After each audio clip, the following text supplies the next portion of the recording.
yang masuk. Ketika itu yang ditonton anak kita dan kita mengizinkan, apa yang dipikir anak kita? Oh, berarti anak sekolah tuh kerjanya begitu toh, pacaran, tawuran, naik motor gitu.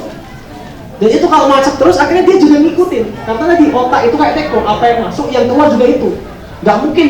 Makanya kalau kita pengen anak kita kayak Ustaz Dedi Hidayat bisa ngapalin Quran, ya setiap hari putar aja murotal Quran. Habis subuh putar semua Quran. Nah kalau yang setiap pagi yang kemudian di mobil yang diputar sobat ambiar, malah mungkin anak kita yang apa yang sobat ambiar nggak mungkin. Segampang itu, otak itu apa yang masuk yang keluar itu. Kalau pengen kayak Ustaz Dedi Hidayat, setiap hari kemudian lisannya Quran, ya putar aja kemudian murotal Quran. Otomatis insya Allah. Itu udah kayak otomatis. Di sini ada pernah ngafalin surat Al-Fatihah? Nggak ada. Kenapa? Karena sejak kecil kalau nggak mualaf itu nggak mau ngapalin. Karena sejak kecil pasti sudah dengar akhirnya hafal sendiri. Nah begitu juga kemudian kalau kita pengen anak-anak kita ngafalkan, cuman mulai beli aja speaker Quran, setel setiap hari 1 juz dulu, diulang-ulang sampai 2 bulan, insya Allah hafal sendiri. Udah saja enggak. Nah kalau yang kemudian kita sudah masuk informasi yang buruk tadi, salah satunya informasi Masya Allah. Kadang kita saking sibuknya bisnis sampai lupa kemudian ngurusin anak kita, seolah ketika anak kita sudah kita kasihkan ke SMA IT, ke pondok, selesai masalahnya, lah belum. Jangan bayangin sekolah itu kayak laundry. Kita masukin anak kita, akhirnya anak kita jadi dulunya kotor langsung bersih. Nah, itu tanggung jawab kita. Bahkan kalau kemudian sampai kita salah mendidik, informasinya salah, akhirnya apa kejadian? Nih, banyak anak remaja jadi begini. Saking kita sibuknya ngurusin bisnis, remaja. Dan ini kebanyakan pakai jilbab. Mas itu kan dengan suami istri. Bu, kalau suami istri itu nggak mungkin ibu-ibu mesra-mesraan di situ.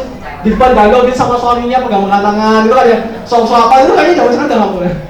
Makanya itu apa ya? Itulah anak-anak kecil yang dulunya kita kasih tahu bahwa Allah Tuhannya, Muhammad adalah Rasulnya, Quran adalah kitab dulu mereka, tapi gede-gede mereka begitu. Semuanya awalnya dari informasi. Maka hati-hati sama informasi dan remote kita yang pegang. Kita mau arahkan kemana anak kita itu urusan kita. Dan kalau sudah kebanyakan nonton informasi begitu, kita kasih HP anak kita, akhirnya akses yang buruk semuanya. Endingnya faktanya seperti ini. 62% remaja 62% remaja SMP mengaku sedang gak perawan. 62%. Jadi kalau ada 100 orang anak SMP, 60 orangnya gak perawan. Tinggal 40 orang loh. Itu data tahun 2008. Kira-kira zaman sekarang lebih banyak atau dikit? Alhamdulillah ya, insya Allah ya. Nah, karena saya cari data yang terbaru susah, padahal ini dari data dari negara. Tapi ketika saya cari yang update itu susah. Mungkin supaya lebih aman ditutupi.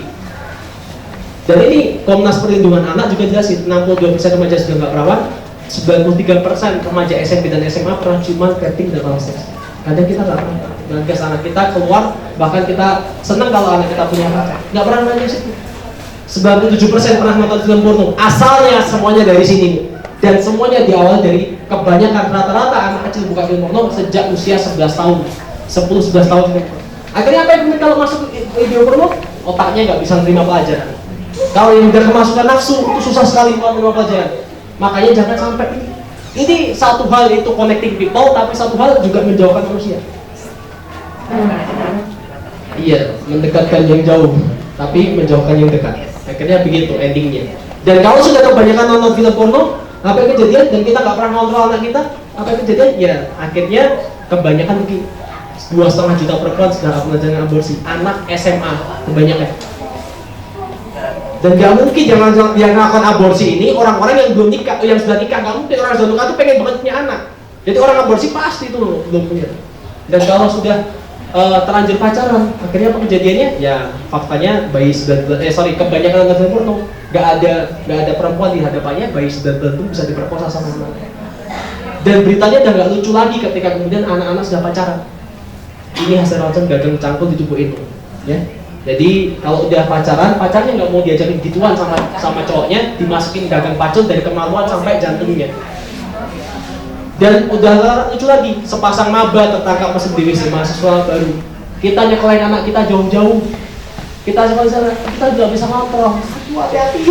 Kalau bisa disekolahin di satu lingkup kotanya deh. Kalau nggak punya keluarga di sana atau nggak dititipin di pesantren mahasiswa, sebisa mungkin ada tetangga atau keluarga yang bisa ngurusin. Akhirnya apa? Ini mahasiswa baru tuh tadi baru aja udah masuk itu sama teman barunya.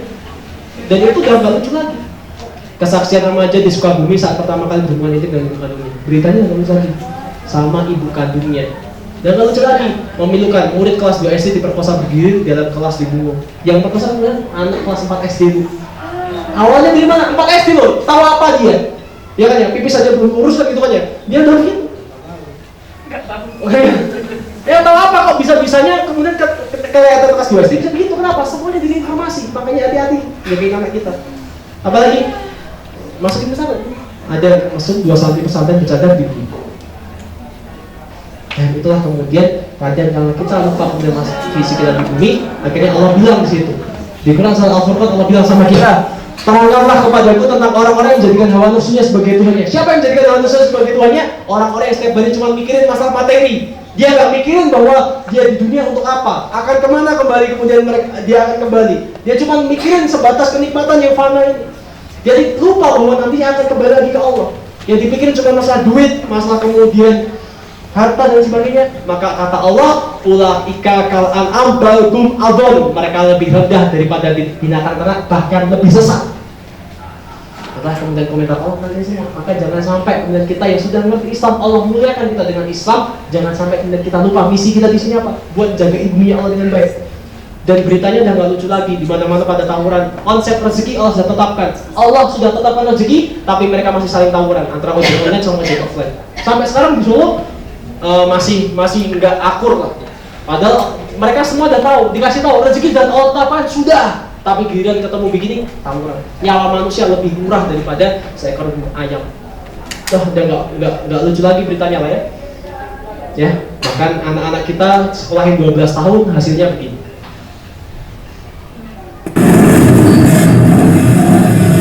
Coret-coret seragam sekolah ternyata tidak cukup bagi siswa SMA dalam merayakan kelulusan mereka. Di Mataram, Nusa Tenggara Barat, sebagian siswa yang baru dinyatakan lulus ujian nasional melakukan konvoi motor di jalan.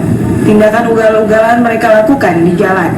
Tindakan itu jelas membahayakan pengguna jalan yang lain. Setidaknya di Puskesmas Meninting, Lombok Barat terdapat 4 kecelakaan akibat ulah pelajar yang berkonvoi. Tidak hanya itu, saat berkonvoi sebagian pelajar juga mengisi kegembiraan mereka dengan menenggak minuman keras. Di Surabaya, Jawa Timur, sebagian siswa juga melakukan hal serupa. Mereka 12 tahun baru disekolahin SD, SMP, SMA, giliran lulus buka tangki motor orang dimasukin korek. Ya, di mata otaknya kan ya.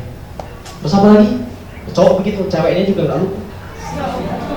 Terus anak-anak kan itu udah dewasa mas, kalau dijaga anak-anak ternyata anaknya juga sama. Di luar ternyata tidak tahu.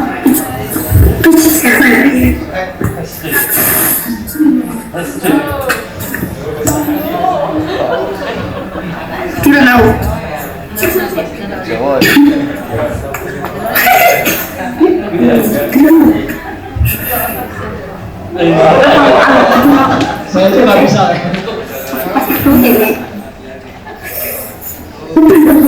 Bapaknya rokokan. Betul sudah tahu ini. Kalau orang lain nggak boleh. Panas nih sumpah. Cowok itu. Setelah zaman dulu guru kita minta buat marahin, kita minta buat guru marahin kita. Bu, kalau nakal dimarahin. Zaman sekarang gurunya marah, kemudian gurunya dibully. Itulah faktor menjadikan yang harus kita hadapi. Ada yang lebih menjadikan daripada itu semua? Yang ada di sekitar kita. Itu ada di sekitar kita semua. Ada nggak yang lebih menjadikan daripada itu semua? Jadi saya mau kasih tahu yang paling menjadikan daripada itu semua adalah itu semua terjadi di sebuah negeri yang mayoritas umat yang dikatakan Allah dalam Al-Quran sebagai kuntum khairu ummatin ukhrijat linnas. Kalian adalah umat terbaik kata Allah yang dilahirkan dari golongan manusia. Kalian lebih baik dari apapun, dari siapapun, golongan siapapun, dari agama manapun, kalian lebih baik kata Allah. Umat yang dikasih kemudian kitabullah sama Allah. Umat yang dikasih hudalin nas, hudalil muttaqin, petunjuk bagi kemudian manusia bahwa kita di bumi buat ngapain.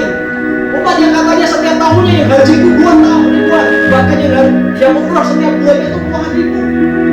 Tapi endingnya itu semua terjadi di mayoritas negeri. Mana perbaikan kita? Mana kemudian kita untuk bayar rumahnya di mana? Kalau kemudian menyelesaikan atas mereka aja nggak bisa. Kita setiap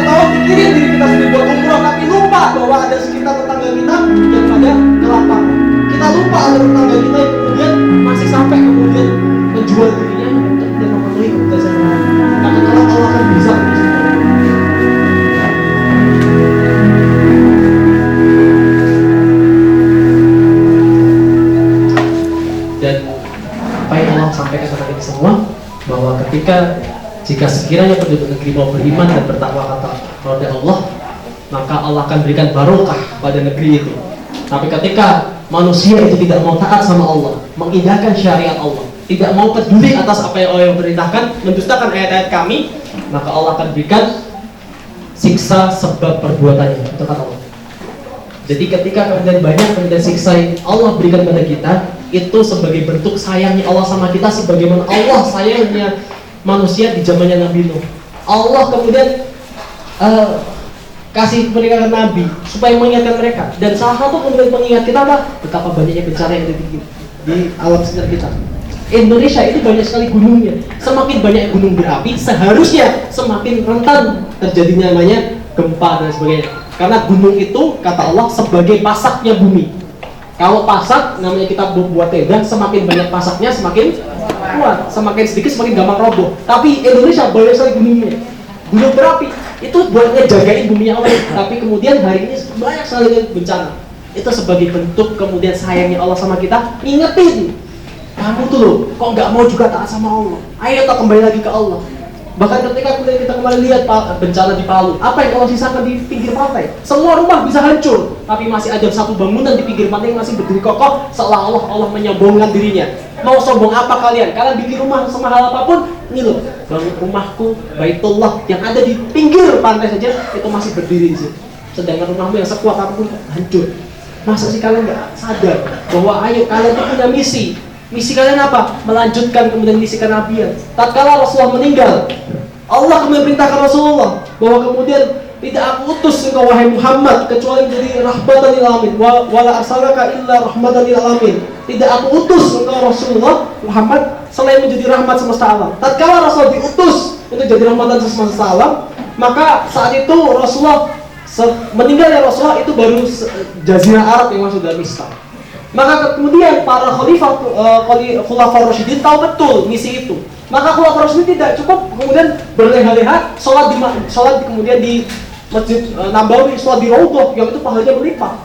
Enggak, andaikan para sahabat kayak kita, andaikan para sahabat cuma sekedar nyari pahala dan tidak tahu kewajiban manusia, ya dia tinggal aja.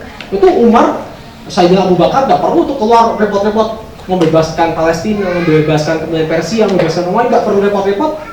Tinggal aja sholat di Raudhah, itu udah Masya Allah pahalanya, besar sekali. Yang ini kalau kita mau masuk Raudhah itu, susahnya minta ampun, tapi mereka ada di situ, nggak perlu kemudian repot-repot.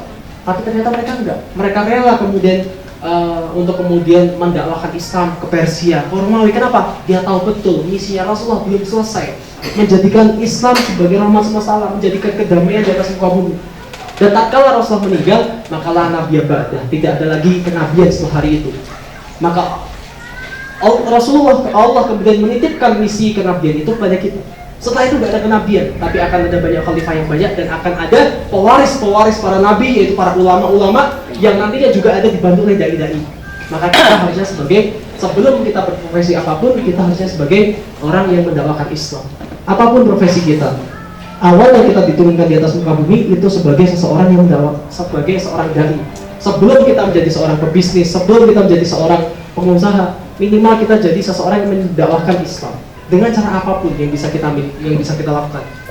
Karena Allah juga berfirman di satu surat Al-Hasr, Allah bilang, ya ayyuhalladzina amanu ittaqullaha wal tanzur nafsum ma qaddamat lighad. Allah bilang sama kita, Allah ngingetin sama kita bahwa ayo toh kalian tuh hendaklah bermuhasabah setiap hari. Berapa amal yang sudah kalian kumpulkan buat hari besok? Sudah siap belum kalau kita meninggal hari ini? Sudah siap, Bu? Insya Allah. Siapa yang yakin pasti masuk surga? Makanya ya, kalau yang yakin saya sudah siap meninggal hari ini, mungkin banyak utang ya.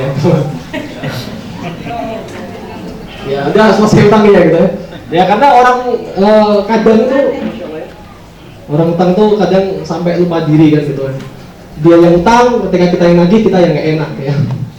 Nah, Allah kemudian meminta kita buat memperhatikan apa yang sudah kita perbuat buat hari esok. Maksudnya hari esok ini apa? Tafsir hari esok ini adalah akhirat.